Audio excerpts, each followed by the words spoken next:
ಈ ಟೆಂಪಲ್ ಒಳಗೆ 4ರಿಂದ 5 ರಹಸ್ಯ ಕೊಠಡಿಗಳದಾವು. ಇದ್ರಾಗ ಅಪಾರ ಸಂಪತ್ತು ಐತಿ. ಬಟ್ ಇದನ್ನು ತಮಿಳ್ನಾಡು ಗೌರ್ಮೆಂಟ್ದವ್ರು ಅಕ್ವೈರ್ ಮಾಡಕ್ಕೆ ಟ್ರೈ ಮಾಡಿದ್ರು.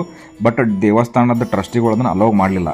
ಈ ಟೆಂಪಲ್ ಯಾವ್ದು ಏನು ಅನ್ನೋದು ಈ ವಿಡಿಯೋ ಒಳಗೆ ಕಂಪ್ಲೀಟಾಗಿ ಹೇಳ್ತೀನಿ, ಈ ವಿಡಿಯೋ ನೋಡ್ರಿ. ಕ್ರಿಸ್ತಶಕ 1550 ವಿಜಯನಗರದ ಅರಸರು ತಮಿಳುನಾಡದಾಗ ವೆಲ್ಲೂರ್ ಒಳಗೆ ಒಂದು ಟೆಂಪಲ್ ಕಟ್ಟಿದ್ರು. ಆ ಟೆಂಪಲ್ ಹೆಸರು ಏನಪ್ಪಾ ಅಂತಂದ್ರೆ ಜಲಕಂಡೇಶ್ವರ ಟೆಂಪಲ್. ಇದು ಈಶ್ವರನ ದೇವಸ್ಥಾನ ಐತಿ. ಒಳಗೆ ಒಂದು ಶಿವಲಿಂಗ ಐತಿ.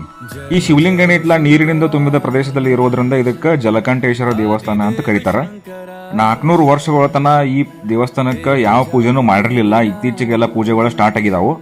ಶಿವನ ಆರಾಧನಾ ಸ್ಥಳ ಆಗಿರೋದ್ರಿಂದ ಡೈಲಿ ಇಲ್ಲಿ ಶಿವಲಿಂಗಕ್ಕೆ ಪೂಜೆ ಮಾಡ್ತಾರು. ಇತ್ತೀಚೆಗೆ ತಮಿಳುನಾಡು ಗೌರ್ಮೆಂಟ್ ಮತ್ತು ಧಾರ್ಮಿಕ ಟ್ರಸ್ಟ್ಗಳ ನಡ್ಬರ್ಕ ಭಾಳ ವಾಗ್ವಾದಗಳು ನಡೆದಾವೆ. ಎದಕ್ಕಪ್ಪ ಅಂತಂದ್ರೆ ಈ ಟೆಂಪಲ್ ಒಳಗೆ ರಹಸ್ಯ ಕೊಠಡಿಗಳದಾವ. ಆ ಕೊಠಡಿಗಳೊಳಗೆ ಅಪಾರ ಸಂಪತ್ತು ಐತಂತ ಹೇಳಿ ಗೌರ್ಮೆಂಟ್ದವ್ರು ಅಕ್ವೈರ್ ಮಾಡಕ್ಕೆ ಟ್ರೈ ಮಾಡಿದ್ರು. ಬಟ್ ಟೆಂಪಲ್ದವ್ರು ಅಲೋ ಮಾಡಲಿಲ್ಲ.